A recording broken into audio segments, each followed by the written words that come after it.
इस खानदान ने बनाया भारत को सोने की चिड़िया। धन संपदा से भरपूर और तमाम संस्कृतियों से लबरेज रहा है भारत। इतिहास के पन्ने तमाम युद्धों की बात करते हैं, मगर एक बात है जो बरसों से कही जा रही है कि भारत सोने की चिड़िया था। तो क्या सच में ऐसा था?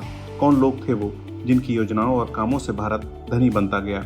कहते हैं कि भारत कभी सोने की चिड़िया था, यानी धन संपदा के मामले में भारत एक संपन्न देश था। लेकिन जिस तरह दुनिया के दूसरे प्राचीन राजतंत्रों की समृद्धि की बातें विश्व पटल पर बताई जाती हैं, वैसी चर्चा भारतीय प्राचीन राजवंशों के बारे में नहीं सुनाई देती। कुछ जिक्र उत्तर भारत के शासकों का जरूर आता है, लेकिन अगर भारतीय इतिहास के पन्नों पर पड़ी धूल झाड़ कर देखें तो एक दक्षिण भारतीय राजवंश की संपन्नता भारत को सोने की चिड़िया कहे जाने के मिथक को बाकायदा इतिहास बना सकती है। इस प्राचीन दक्षिण भारतीय राजवंश को हम चोल साम्राज्य के नाम से जानते हैं। पुरातत्व और इतिहास की दुनिया में चोल राजवंश को सिर्फ भारत नहीं बल्कि दुनिया में लंबे दौर तक चले राजवंशों में से एक माना जाता है। ये एक ऐसा राजवंश था जिसके 2000 साल लंबे दौर को 4 चरणों में जानना पड़ता है। शुरुआती चोल शासक मुख्य रूप से दक्षिण भारत के एक क्षेत्र में राज करते थे जिसे आज हम तमिलनाडु कहते हैं। पुख्ता इतिहास में चोल शासकों की सबसे पहली जानकारी 300 ईसा पूर्व से मिलनी शुरू होती है।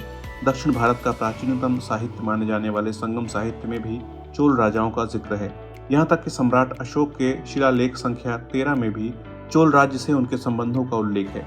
ये समय चोल शासकों का पहला दौर था। इस पहले दौर में 300 ईसा पूर्व से 200 ईस्वी तक चोल राजाओं के नाम और दूसरे साक्ष्य मिलते हैं। मसलन इस कालखंड में राजा करिकाल, पेरुनार किल्ली, नेदुन किल्ली और नलन किल्ली जैसे 15 से ज्यादा चोल राजाओं के नाम अभिलिखित कांस्य पट्टिकाओं और तमिल साहित्यिक रचनाओं में मौजूद हैं। इतिहासकारों ने चोल राजवंश का दूसरा दौर 200 ईस्वी से 800 ईस्वी तक निर्धारित किया है। हालांकि इस दौर के किसी चोल शासक की कोई प्रामाणिक जानकारी अभी निकल कर नहीं आ पाई है, इसलिए कुछ इतिहासकार फिलहाल इसे चोल राजवंश का अज्ञात काल कहते हैं। प्रामाणिक इतिहास के लिहाज से ये वो दौर था जब दक्षिण में पल्लव और पांड्या राजवंशों का प्रभुत्व बढ़ गया था।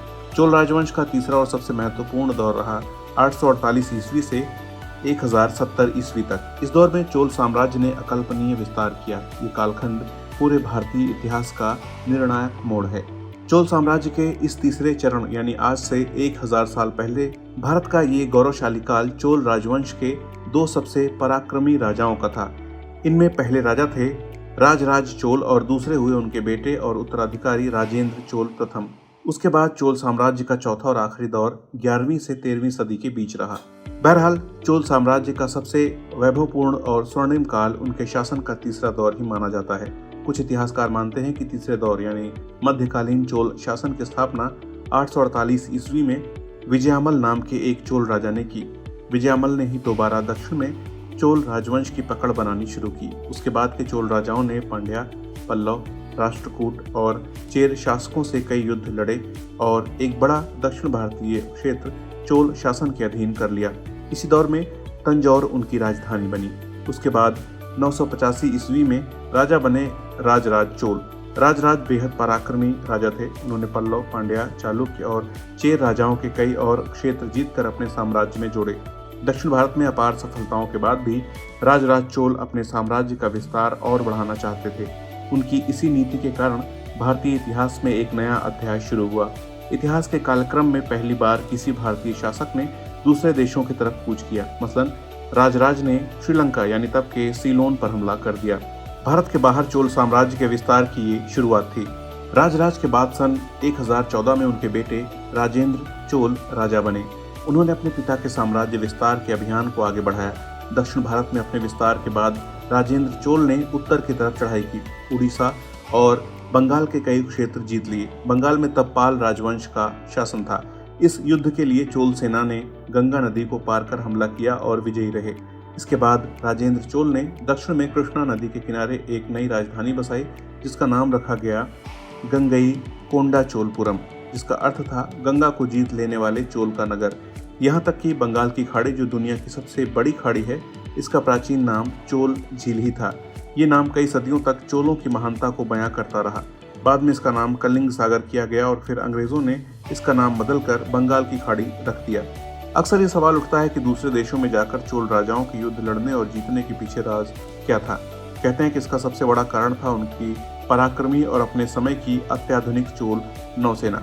वैसे विश्व इतिहास में दुनिया की कई नौसेनाएं अपने समुद्री अभियानों और युद्ध कौशल के लिए मशहूर रही हैं, चाहे वो चीनी और ग्रीक नौसेनाएं हों या फिर अंग्रेज़ों की रॉयल नेवी या इंपीरियल जापानीज नेवी। अपनी कामयाबी के कारण इन सभी नौसेनाओं की दुनिया भर में शोहरत रही है।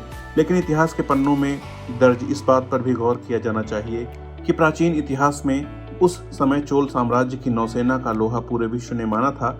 ये हैरत की बात है कि 10वीं सदी यानी आज से 1200 साल पहले चोल शासकों ने इतने उन्नत जंगी जहाज कैसे बनाए। इतिहास में यह भी दर्ज है कि चोल नौसेना उस समय एशिया महाद्वीप की सबसे बड़ी नौसेना थी। बहरहाल राजेंद्र चोल ने दक्षिण एशिया के एक दो नहीं बल्कि कई देशों पर हमला किया और सफलता पाई। एक समय ऐसा आया जब Maldives, Sri Lanka, Malaysia, Thailand, Vietnam, Cambodia, Indonesia, Philippines, Singapore जैसे कई दक्षिण एशियाई देशों में चोल सेना ने अपना दबदबा कायम किया। इनमें से ज्यादातर देशों के व्यापार और धन संपदा पर चोलों ने अपना आधिपत्य स्थापित किया और अपनी ताकत के बल पर उनसे अपनी अधीनता स्वीकार कराई। इतिहास में झांककर ये भी गौर से देखने की बात है कि चीन के साथ व्यापार संबंध बढ़ाने के लिए राजेंद्र चोल ने कई राजनयिक वहां भेजे और वहां अपने दूतावास बनाए। इसी दौर में दक्षिण एशिया के ज्यादातर बंदरगाहों और समुद्री व्यापार मार्गों पर चोलों का वर्चस्व हो चुका था। इस बहुआयामी बल ने चोलों को मालदीव से फिलीपींस और उत्तर भारत तक फैले अपने विशाल साम्राज्य में सैन्य, राजनीतिक और सांस्कृतिक आधिपत्य बनाए रखने के लिए सक्षम बनाया। कहा जाता है कि अपनी विलक्षण नौसेना और व्यापार कौशल के बल पर ही चोल शासक रोम से चीन तक अपना व्यापार फैला पाए और उन्होंने अकूत धन संपदा हासिल की। इसे भी चोल नौसैनिक प्रभाव ही कहा जाएगा कि दक्षिण पूर्व एशिया के कई देशों की भाषा, कला, धर्म और वास्तुकला में भारतीय संस्कृति का खासा असर आज भी दिखता है। इंडोनेशिया का बाली हिंदू धर्म और वियतनाम की चाम संस्कृति को दक्षिण एशियाई देशों में चोल आधिपत्य की एक स्थायी विरासत माना जा सकता है। बहरहाल इसी चौतरफा प्रभुत्व से चोल साम्राज्य में अपार धन संपदा बढ़ी और इसी संपन्नता के बूते चोल शासकों ने अपनी प्रजा की सुख समृद्धि के लिए ऐतिहासिक काम किए। चोल साम्राज्य में कृषि एक मुख्य व्यवसाय था। कृषि को बेहतर बनाने के लिए चोल राजाओं ने सिंचाई व्यवस्था पर बहुत ध्यान दिया। सिंचाई के लिए उन्होंने बांध और तालाब बनवाए। आधुनिक समाज शास्त्रियों के लिए ये गौर करने वाली बात है कि आर्थिक संपन्नता के कारण किसानों को तब की सामाजिक व्यवस्था में ऊंचा दर्जा हासिल था और इसलिए प्रशासनिक कार्यों में किसानों की खास भागीदारी थी। कृषि के अलावा दूसरे व्यवसायों की बात करें तो चोल साम्राज्य अपने रेशम उत्पादों और अद्भुत बुनाई के काम के लिए दुनिया भर में मशहूर था। रेशम, कपास और धातु के उत्पाद, खासकर सोने चांदी की चीजों का दूर दूर के देशों तक व्यापार होता था। चोल साम्राज्य के उसी इलाके में आज भी कांजीवरम सिल्क की साड़ियाँ और रेशम के दूसरे उत्पाद बनते हैं और देश दुनिया में आज भी उसी तरह मशहूर हैं। इसे चोल साम्राज्य की संपन्नता और उनके शासकों की सजगता ही कहा जाएगा कि चोल शासकों ने अपनी प्रजा की शिक्षा और स्वास्थ्य के लिए बेमिसाल काम किए। कुछ अभिलेखों से पता चलता है कि उस जमाने में अपनी प्रजा के लिए भी उन राजाओं ने अस्पताल बनवाए। राजा वीर राजेंद्र चोल के एक अभिलेख से पता चलता है कि वीर सोलल नाम से एक बड़ा अस्पताल चोल साम्राज्य में बनवाया गया था। कई विश्वसनीय अध्ययनों से सिद्ध हो चुका है कि चोल शासक कुशल प्रशासक और युद्ध रणनीतिकार थे। अपने चरमोत्कर्ष पर उनका साम्राज्य विशाल आकार ले चुका था। आकार में बेहद बड़े हो चुके साम्राज्य को संभालने के लिए चोल राजाओं ने विकेंद्रीकरण प्रबंधन नीति अपनाई। पूरे राज्य को छोटी छोटी इकाइयों में बांटा और हर इकाई को प्रशासनिक निर्णय लेने की स्वायत्तता दी। आज के लिहाज से बड़े काम की बात देखना चाहें तो चोल राज्य व्यवस्था की इसी विकेंद्रीकरण नीति को कुछ विस्तार से समझा जा सकता है। मसलन अपने साम्राज्य को चकित कर देने वाली हद तक विस्तारित करने वाले चोल शासकों ने सत्ता के विकेंद्रीकरण की अहमियत बखूबी समझ ली थी। उन्होंने अपने राज्य को पहले कुछ हिस्सों में बांटा जिन्हें मंडलम कहा जाता था। हर मंडलम को कुछ नाडु, कोट्टम और कुर्रम में बांटा जाता था। हर आखिरी इकाई में शासकीय और प्रशासकीय निर्णय लेने के लिए समितियां होती थीं। ये समितियां इन स्थानीय निकायों को अधिकार संपन्न बनाती थीं। इससे निर्णय प्रक्रिया को रफ्तार मिलती थी। बहरहाल चोल शासनकाल युद्ध कौशल से लेकर व्यापार, लोक कल्याण और प्रशासन जैसे हर क्षेत्र में बेमिसाल नजर आता है। भारत का ये ऐसा संपन्न और समृद्ध साम्राज्य रहा है जिसके आधार पर भारत को सोने की चिड़िया कहे जाने का मिथक एक पुख्ता इतिहास बनकर सामने आ सकता है।